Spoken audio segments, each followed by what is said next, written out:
ladies and gentlemen, we've got a fantastic section here. We've got 2 acts coming on this section, so what I need you to do is move, clap and cheer, make a lot of noise!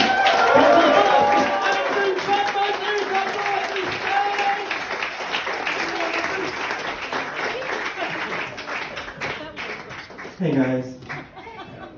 Hey, so some of you may recognize me, because I have friends in the audience.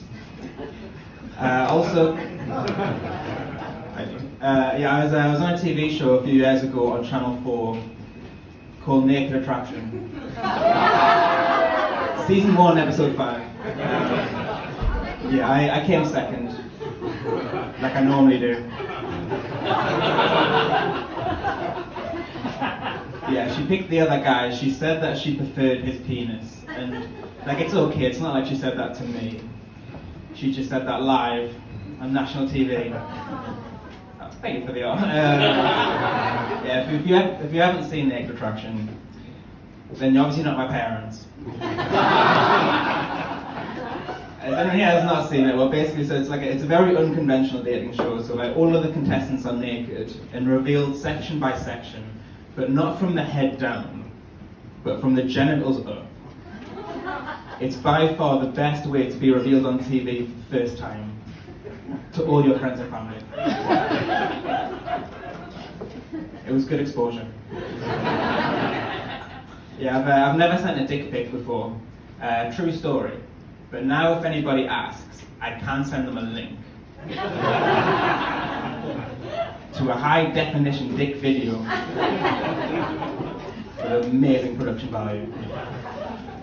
So we've got like a hot week coming up, like Monday and Tuesday. I think the police have said like stay home. There's going to be like huge weather warnings because of climate change. And to help fight climate change, David Attenborough is becoming vegetarian at 93. It's a huge sacrifice. Huge sacrifice. Now his favourite animals to eat are extinct. I don't know, it's kind of like that expression, like if you give a man a fish, he'll eat for a day.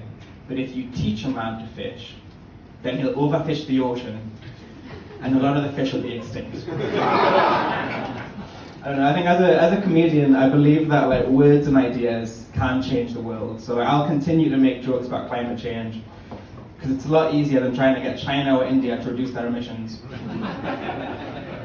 My main goal in comedy is to get a special on Netflix before the ice caps melt. It's good to be in Kingston. I live in Finsbury Park, like kind of where Wireless Festival is. A few days ago, Nicki Minaj was there.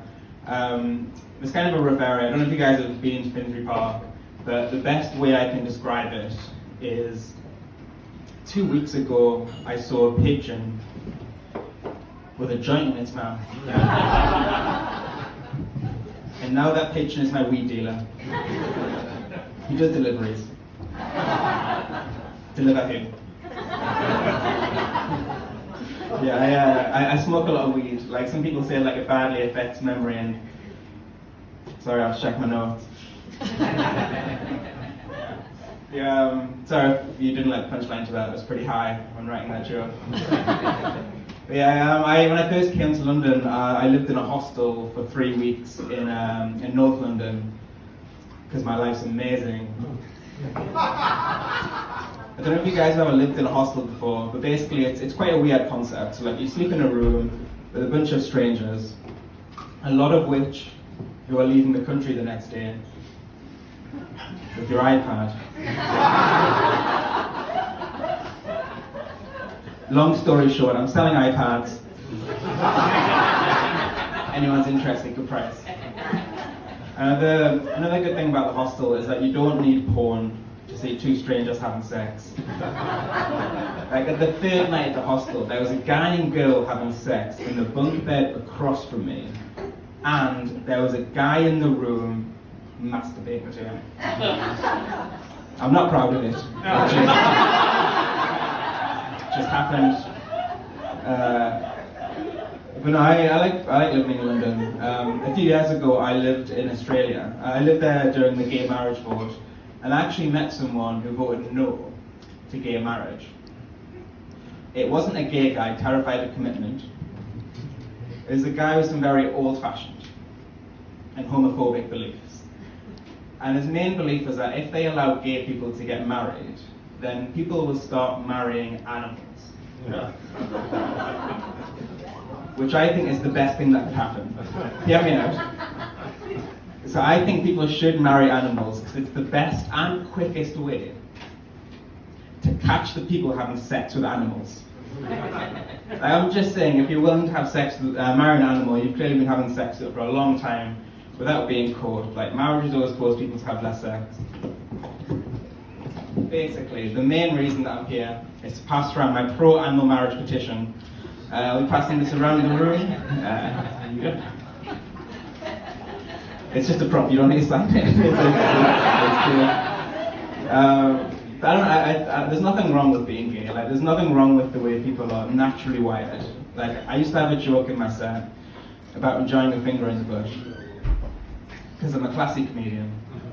And yeah, I think it was before lockdown, this guy came up to me after a show and he asked me if I was worried that a finger in the bush would make me gay. No, exactly. Like, that's not how sexuality works. Like, if you're wanting to have sex with guys after you've had a finger in the bush, then you clearly want to have sex with them before that. Like, no one's a finger in the butt away from being gay. It's not that good. It is pretty good. Yeah, I don't know. I think homophobia, though, it's much more of a hatred than it is a fear. Like, a hatred of something which is different. If only those people realized how amazing a prostate orgasm is. Like, the world would have a lot less hate and longer and more intense orgasms. I'm also available to book for children's parties.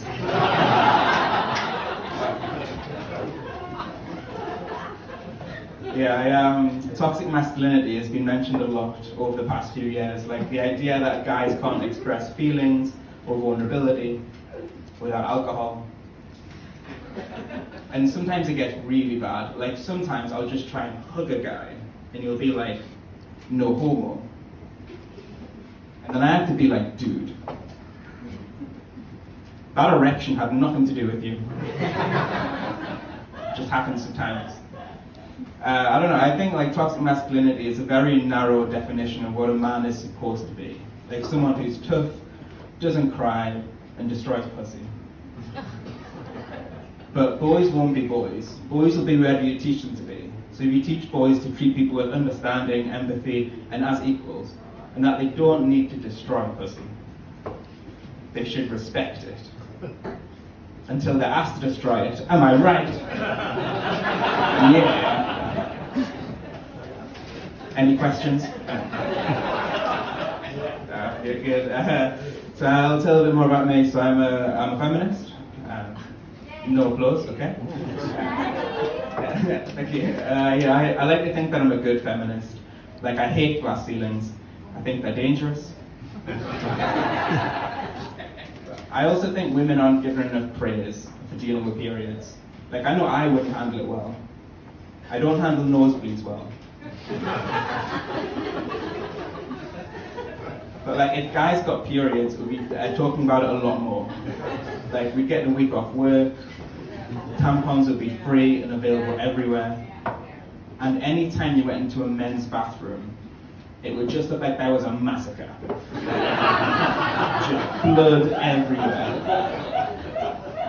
But men obviously have their own issues, mainly heart disease. I don't know, there's a lot of sexism going on in the world. Personally, I've never catcalled anyone, but I have shouted at people on the street. I've shouted things like, 10 comedians, free comedy show.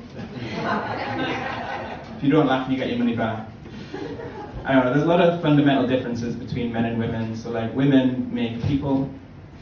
Women don't have a recurring problem with getting their genitals trapped in a vacuum cleaner. And women go to the toilet together, like often in groups. And the only logical explanation for that is women are always carrying around cocaine. Like, I used to think that women used to go to the toilet together to talk and support each other through difficult poos.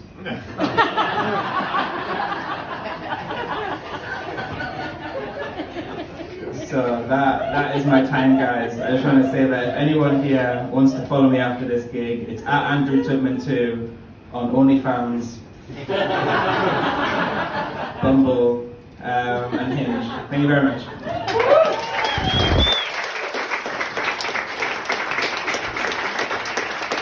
Andrew Tubman, there you go.